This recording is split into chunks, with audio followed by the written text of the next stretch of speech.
You know, they say in litigation, never ask a question that you don't already know the answer to, but that's not a good way to learn.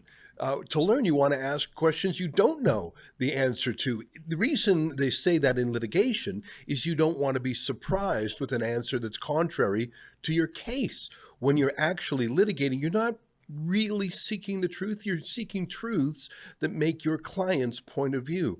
So one of my guests, I guess my point is, a lot of the interviews we do are with people we sort of know where they're coming from, and we want to pull things out of them that help strengthen our point of view. We believe in freedom. We're conservatives. We believe in justice and prosperity. There's a lot of things we believe in.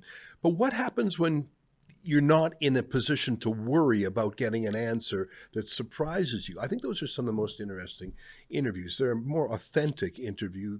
They're less sort of stenography and more searching for truth. And that's what we're going to do today.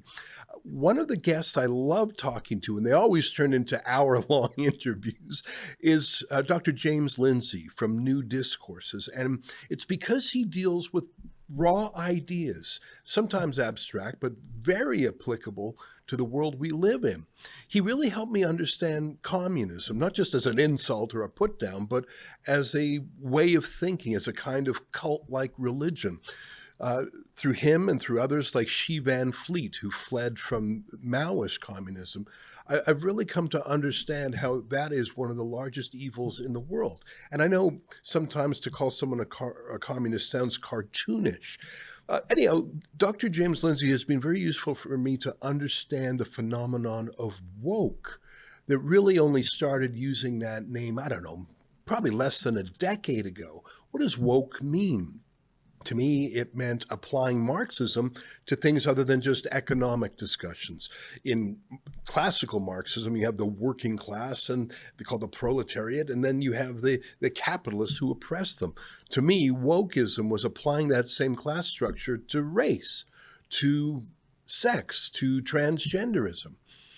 So what does woke right mean? What is the woke right? Isn't that a contradiction in terms? To me, wokeness is all about Marxism. How can you be woke and right at the same time?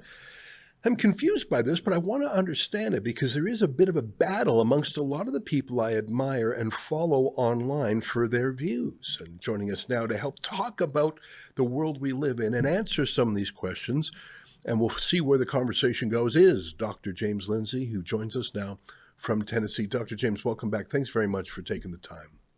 Yeah, thank you, Ezra. It's always good to see you. You know, that was a bit of a rambling introduction there, but I really do look to you for philosophical guidance. I propagate ideas myself, but they're generally not abstract and they're generally sort of practical politics. I look to you to help me sort out the ideas. Before we get going with the woke right, can you give me, I guess, your one-sentence definition of what the word woke itself means? Did I sort of do it earlier? No, I think you did actually a good job. If you want to clarify that, of course, Marx had this idea called class consciousness that was kind of the basis of being Marxist. So that Marxist analysis means coming from a position of having awakened to a class identity that supersedes your individual identity and using that to try to overthrow the society.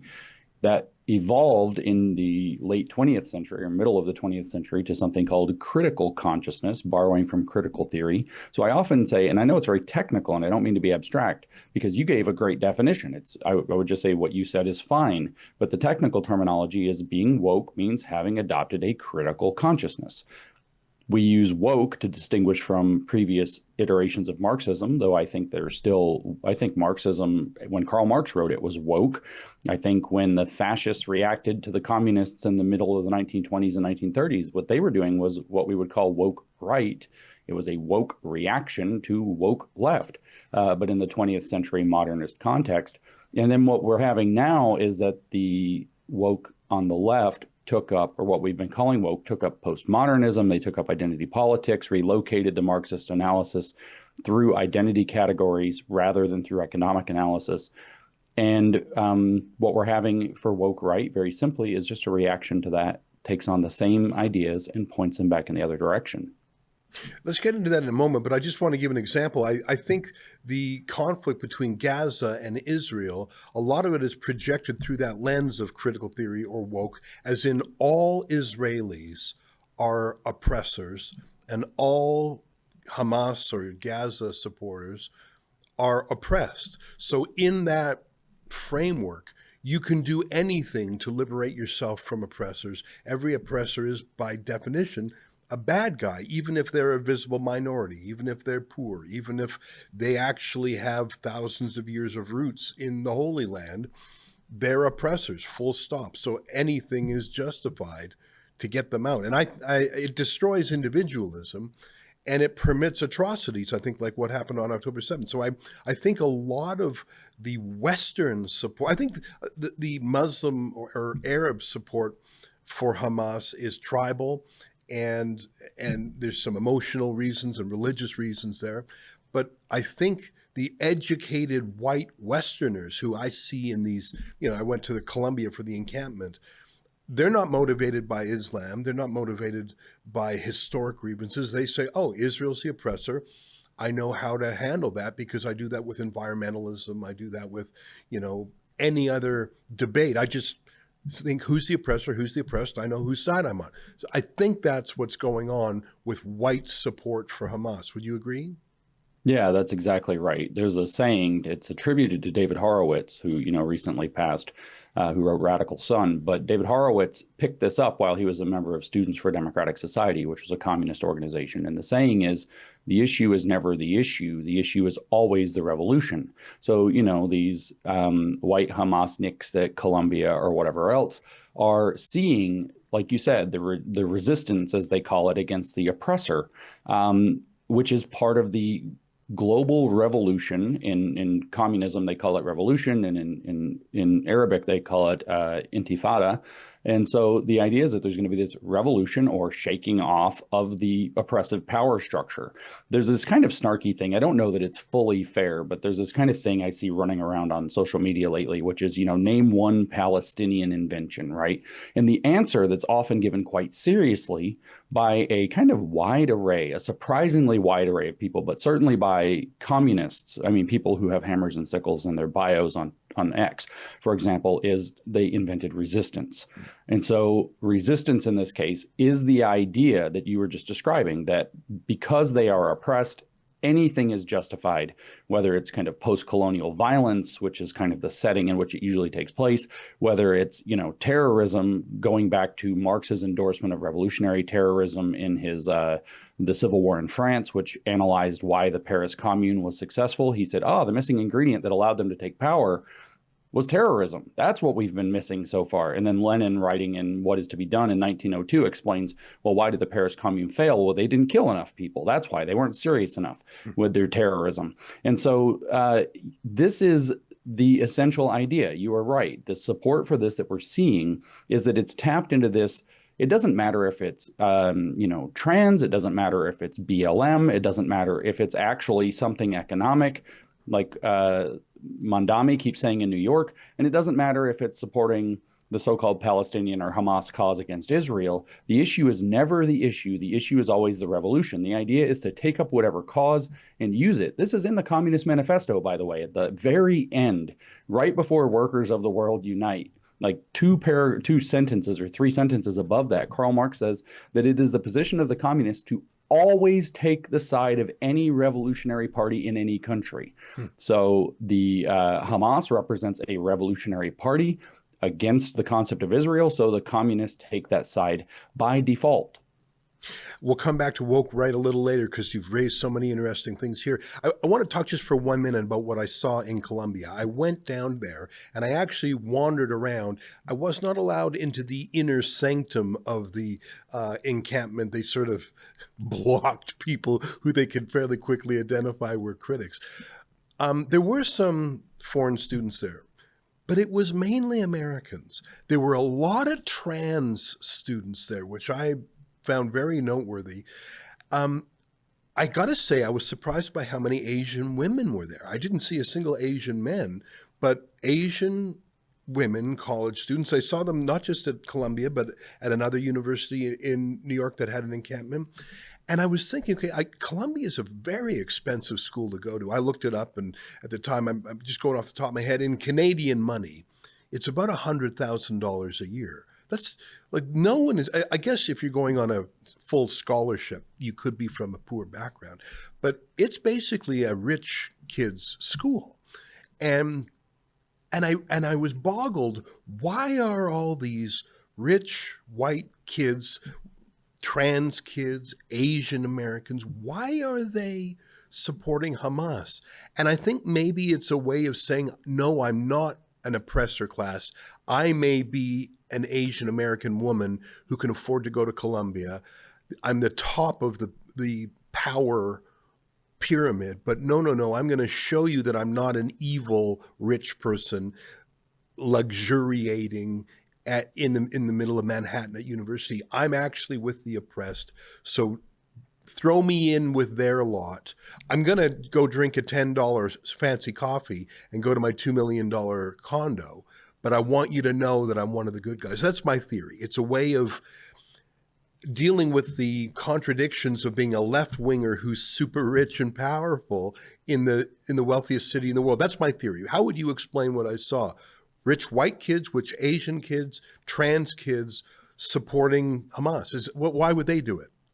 I mean, besides what I just said, that the issue is never the issue is always revolution once you become radicalized on the left. And it's a matter of, I think, a lot of what you said, but I want to kind of add a little color to this. But I think, I mean, I'm going to blow it by telling you that I'm telling you a joke, but I'm going to start with a joke, actually, that I thought of while you were talking. You know, you said quite a few words there, and you said that the school in Canadian money is about $100,000 a year. And by the time, I was going to say, by the time you finish talking, actually, it's about $105,000 a year because of the inflation that you have. And so that's my joke. Haha, real funny. Sorry, Canada, about your lot. But the deal is that for propaganda to work, you have to, propaganda is like, it means propagate, right? It comes from the Latin for the word propagate, propagare. And so the idea is it's like you're throwing seeds, right? So you're out in your garden, you're throwing seeds. And if your seeds, this is very biblical, fall on stone, they're not going to sprout. They're not going to grow. They have to fall. If they fall on sand, they might or might not sprout. They might not do well. If they fall on soil, fertile soil, though, that's when you're going to have something grow. And that's kind of the parable here. And so what you have is, I think you've described part of the fertile soil. You have these, and I think there are evidence, there are data showing this now. So there's solid evidence showing that downwardly mobile elites, so often the next generation of wealthy people who are unable to replicate the success of their parents, are drawn to this kind of mentality because it gives them the ability to look virtuous, as you said. And I think there might be other reasons that have to do with, you know, the status loss of downward mobility. But you have this fertile soil there in the fact that you have these, like you said, very wealthy people. Frequently, communism tends to be a rich man's game, who are trying to virtue signal that they're on the side of the poor, that they're kind of atoning for their guilt through a socialist liturgy, in a sense. But on the other hand, you also have this fact that for a lot of people, this lands because there is a lot of economic challenge. And we hear this thesis very often. I know my friend Konstantin Kisin says this pretty frequently on trigonometry, which is that people will not support a society that's not working for people like them, right? And so that's, in my opinion, the soil. But on the same time, people are propagating this. Like you said, you know, a lot of them are East Asian women, and I hate to be this prosaic, but I have to ask at this point, it's a legitimate question. How many of them are Chinese nationals doing it on purpose? And the reason I ask is not because I have a suspicion of Chinese, Asian, you know, young women at colleges. It's because we've arrested a bunch of them. So we know that this is a thing that's happening, that we have actually CCP agents that are getting caught in these protests, stoking these protests. So they're the propagators looking as though they're just part of the movement. And so I think that what you have is this mixed bag that's raising the popularity of this for a wider demographic. Primarily, the explanation you gave is good, but then there are legitimately challenging and worsening conditions in many regards that are making these kinds of revolutionary and radical thoughts attractive. And then you have a dedicated, well-funded, international even and malicious in some cases propaganda program to draw more and more people into this. And in fact, I think this is actually at the global scale remarkably coordinated with the so-called red-green axis or red-green alliance between the Islam and the radical Islam and the communists, to the point where I think that it's not everybody that says it's a perfect storm as though it's a perfect storm of conditions that happen to arise, but it's more like a perfect opportunity that is being seized by bad actors to take advantage of fertile soil of a unbelievably large body of downwardly mobile upper middle class to upper class, second generation or third generation people that's being fed a steady drumbeat narrative that's literally pushing them into this. Once they get across the line and become a radical, though, the issue is never the issue. The issue is always the revolution. So anything, whether it's trans, whether it's Hamas, whether it's trans and Hamas at the same time, even after Hamas said when we take over, we're going to kill all of them, which I believe they said the other day, there will be none of this in, our Palestine or whatever they wanted to call it. It doesn't matter. It doesn't matter. Once you cross the radical line far enough, it's just we're protesting the evil, oppressive power structure that's everywhere, always, all at once. And whichever tool, whether it's, again, trans, race, Hamas, whatever it is, we're going to use that tool.